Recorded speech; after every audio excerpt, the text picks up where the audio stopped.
350 మంది భార్యలు, 3 పత్నులు. రాముడు అరణ్యవాసానికి వెళ్ళకూడదు అంటుంటే రాముడు అరణ్యవాసం చెయ్యవలసిందే అని కైకమ్మ అనగలదా? అనలేదేమో అని దశరథుడి యొక్క ప్రయత్నం.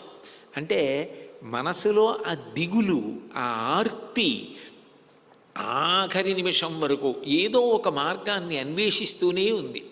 రాముణ్ణి ఎట్లాగైనా తన దగ్గర ఉంచుకోవాలి, యవరాజ్య పట్టాభిషేకం చెయ్యాలి, కైకమ్మ మనసు మారుతుందేమో అని దశరథ మహారాజు గారి యొక్క ప్రయత్నం. కాబట్టి ఇప్పుడు వాళ్ళందరినీ కూడా తీసుకురమ్మన్నాడు.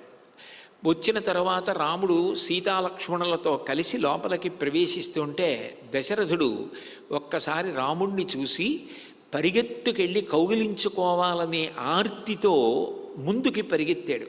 ఆ పరిగెత్తడంలో రాముణ్ణి చూస్తూ ఆయన వెళ్ళిపోతాడన్న బాధ చేత మూర్ఛపోయి కింద పడిపోయాడు. వెంటనే రామలక్ష్మణులు ఇద్దరూ వెళ్ళి ఆ దశరథ మహారాజు గారిని ఎత్తి కూర్చోపెట్టారు.